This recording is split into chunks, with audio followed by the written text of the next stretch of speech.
Now, let's see here. Where in our story did we last leave our prophet Jonah? Oh, that's right. Our not-so-heroic hero was last seen running away. That sounds about right. Our Jonah story last week began with a word from the Lord, a word calling Jonah to go to Nineveh, but Jonah had other plans for himself, and they most certainly did not involve Nineveh. So last we saw our unprophetic prophet. He was boarding a ship set sail for the edge of the world in an attempt to flee an unfleeable God. You could tell that Jonah really put a lot of thought into this plan of his. Because as we're about to find out, Jonah is in for a whale of a time.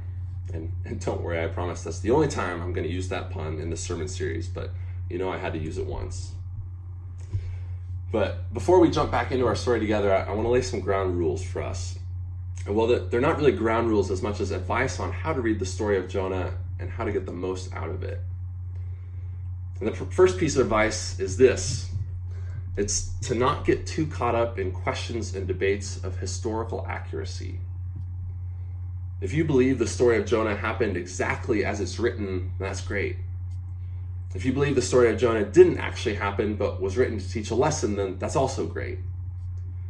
We must be cautious not to get too caught up in trying to decide whether there was actually a big fish or not, because then we will entirely miss the point of the story.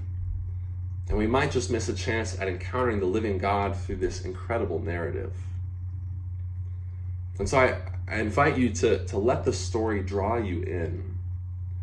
Imagine yourself as one of the characters in it. What do you see, think, smell, and hear? Stories have the power to transform us. Arguments and debates over whether Jonah was actually swallowed by a whale do not. And besides, the difficult part to believe about the story is not the fish, but that God would love even the Ninevites and people like Jonah. Which leads me to our second ground rule, which is to have fun with this story. I hope as you're reading or listening to this that you're able to have as much fun with Jonah as I'm having while I write this. And as Eugene Peterson writes, Jonah is a story that invites play. And so we are invited by the author of Jonah to have some fun with it. We're invited to laugh until our sides hurt and to encounter the living God. I can hardly think of a more enjoyable way to read Scripture. So now that we have those ground rules set, back to our questionable protagonist, Jonah. Jonah is on a ship currently fleeing from the presence of the Lord. The Lord asked Jonah to go to Nineveh, to the bad guys, and Jonah refused. But remember that the Ninevites are a bunch of people who slap other people in the face with fish, according to the VeggieTales version. They are the worst type of people, and Jonah wants nothing to do with them, so instead he books himself a vacation to Tarshish. And Tarshish is where you go to escape all your problems. And Jonah decided that he could use a little of that. Besides, being God's prophet is hard work, so Jonah figured he had earned himself a good break from the Lord's service. But God, however, had other plans for Jonah. As Jonah flees on a ship to Tarshish, our narrator writes, this is in verse 4, "But the Lord hurled a great wind upon the sea, and there was a mighty tempest upon the sea, so that the ship threatened to break up. Then the mariners were afraid, and each cried out to his God, and they hurled the cargo that was in the ship into the sea to lighten it for them. But Jonah had gone down into the inner part of the ship and had lain down and was fast asleep. So the captain came and said to him, 'What are you doing, you sleeper? Arise, call out to your God. Perhaps your God will give a thought to us that we may not perish.' And the sailors said to one another, 'Come, let us cast lots that we may know on whose account this evil has come upon us.' So they cast lots, and the lot fell on Jonah. Then they said to Jonah, 'Tell us, on whose account this evil has come upon us? What is your occupation? Where do you come from? What is your country? And of what people are you?' And Jonah said to them, 'I am a Hebrew, and I fear the Lord, the God of heaven, who made the seas and the dry land.' And then the men were exceedingly afraid and said to him, "What is this that you have done to us?" For the men knew that he was fleeing from the presence of the Lord because he had told them. And then they said to him, What would you have us do to you that the sea may quiet down for us?" For the sea was growing more and more tempestuous.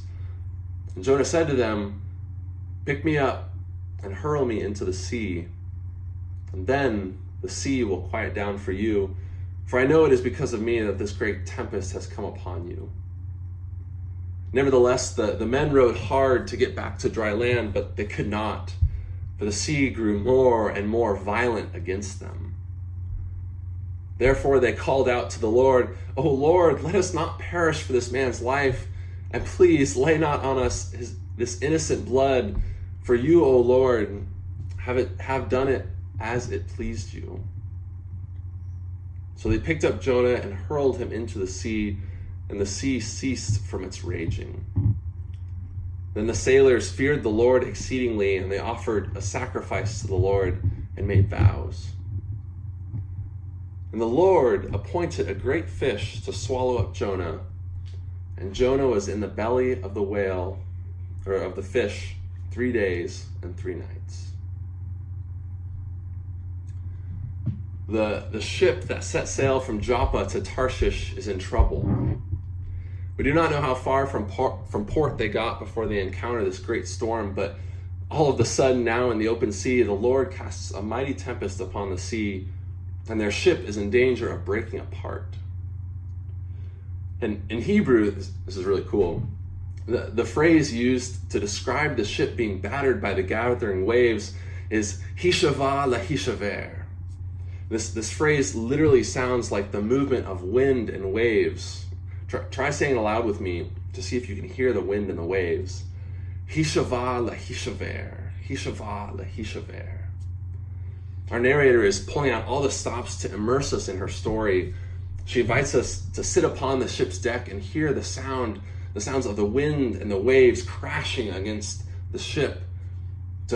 She invites us to feel the violent rocking of the boat in the waves, to sense the terror and the dread that the sailors must have been experiencing. In ancient storytelling, there was no better story than a story about sailing on the open sea. The sea was a mysterious place of wonder and of terror. The sea represented unbridled, untamable chaos. A carpenter could build the biggest and best boat, and the world's greatest sailor could sail it and still end up lost at sea. The sea was a place of both intrigue and fear. Some of the most transcendent ancient stories that we still have today contained brilliant scenes of nautical travel. You can look at the Odyssey, for example. And a hero in the ancient world was one who could brave the open sea and come back alive. Because on the open sea, you didn't only have the winds and the waves to worry about, but out on the open sea, you were at the mercy of the gods. So when the storm comes upon Jonah's boat, this poor group of sailors accompanying him begin to cry out, each to his own god. And in this ancient worldview, there was not one god, but there were many. And so the sailors all cry out desperately to their own gods, hoping that perhaps their God might deign to save them. They aren't quite sure which God is stirring up trouble for them on the open sea. They aren't sure whether their own God will come save them or not. And the sailors, we can imagine, are terrified. We can imagine pure chaos on deck as sailors run about trying to control the ship's riggings. Some are on the ground crying out and praying intently to their God for mercy. Others grab all the free cargo they can get their hands on and toss it overboard. It's desperation time as the storm threatens to break the ship apart. Meanwhile, where's our hero, Jonah? Oh, he's asleep down below. Running from God is tiring work, apparently. Tiring enough that Jonah is now sleeping through the fire alarm. The whole ship is on DEFCON 1, and Jonah is busy dreaming about the white sand beaches in Tarshish. It's ironic to see Jonah the only prophet of God on board, asleep, while every other pagan sailor is busy crying out to his God. And this ironic scene is the narrator's intention for us. It's meant to be jarring and ironic. It gets us to ask questions. When the storm hits, where on the boat do you find yourself? Are you up on the ship's deck tossing cargo? Or are you down below asleep? How we respond to the storms that life sends us will teach us much about ourselves. When the storm hits, which gods do you find yourself crying out to? Where do you turn to for help, for comfort, for security? Now, we may only believe in one God, but when the storm hits, we often find ourselves turning to many different gods to help us out of it. Sometimes it's distractions and escapes we turn to. Sometimes it's addictions or unhealthy relationships. When COVID-19 hit, as you reflect back, what did you find yourself turning to for comfort, help, and security? What do you find yourself turning to now? Storms can reveal a lot to us about where our hope lies. Or perhaps you're more like Jonah and find yourself preferring to sleep rather than deal with the chaos up on deck. Now, I have certainly found myself occupying Jonah's shoes for parts of this COVID-19 season. It can be much easier to just shut my eyes and wait for this difficult time to pass than it is to go up on deck and to face it. It's much easier to immerse myself in distractions and ignore what's going on outside because I would rather not have to deal with it. It's much easier to allow myself to become numb and desensitized to the reality outside than it is to keep working hard at caring.